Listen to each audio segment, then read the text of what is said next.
Suasana sebelum terbit matahari, saya akan ceritakan tanda besar kiamat yang pertama. Suasananya begini tuan-tuan sekalian. Sebelum terbit matahari di sebelah barat, matahari akan menghilangkan dirinya selama 3 hari. Ini juga ada satu hadis yang sahih. Kata Rasulullah, apabila kalian bangun pada pagi itu, macam biasa kita solat subuh masih gelap. Selalunya jam 7 sudah cerah. Tetapi pada hari itu kita akan melihat jam 7, 8 pagi, 9 pagi, suasananya begini. Yang macam tuan-tuan tengok ni. Kita pun tengok, ini sudah jam 9. Jadi kita pun tengok ke langit, oh mungkin nak hujan kot. Masa berlalu, pukul 10, pukul 11 kita tengok masih gelap. Ini bukan hujan ni. Tidak ada awan yang gelap, tidak, ini bukan hujan. Maka ketika itu kita tahu, boleh jadi ini adalah tanda yang disebut oleh Rasulullah. Boleh jadi. Kita pun tunggu lagi. Selepas pukul 1 suasana masih gelap. Tok Bilal datang masjid apa semua, nak azan ke tidak ni? 12.30 sudah masuk waktu tapi masih gelap. Azan. Wahai Bilal yang belajar ilmu hadis tentang kiamat, azan. Seperti biasa. Kita pun solat macam biasa walaupun gelap. Manusia ketika itu sudah pun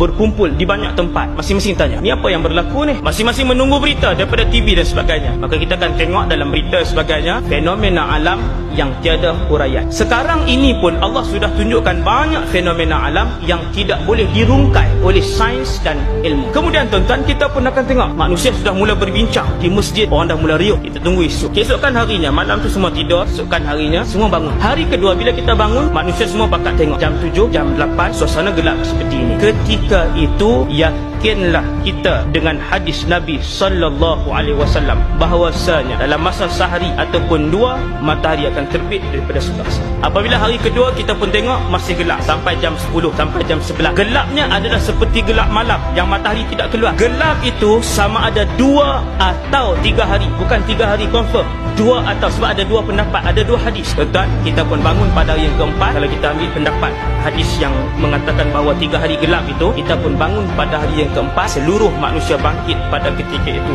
dan mendapati inna syamsa qad tala'at minal gharbi. Nabi kata seluruh penduduk bumi ini akan melihat matahari itu terbit daripada sebelah barat.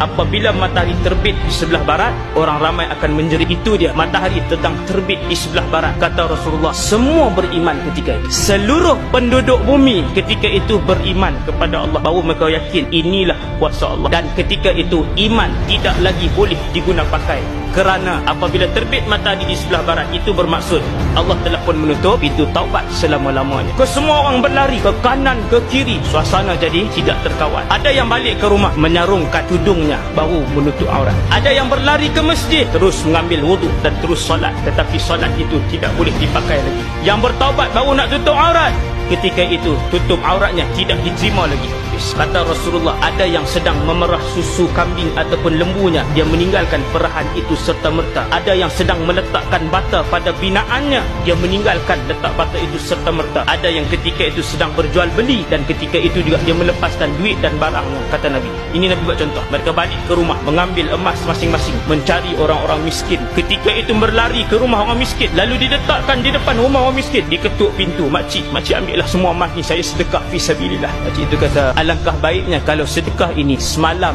kamu berikan kepada saya, ia masih bermanfaat. Tuan-tuan, beramallah sebelum matahari terbit dari sebelah barat. Beramallah.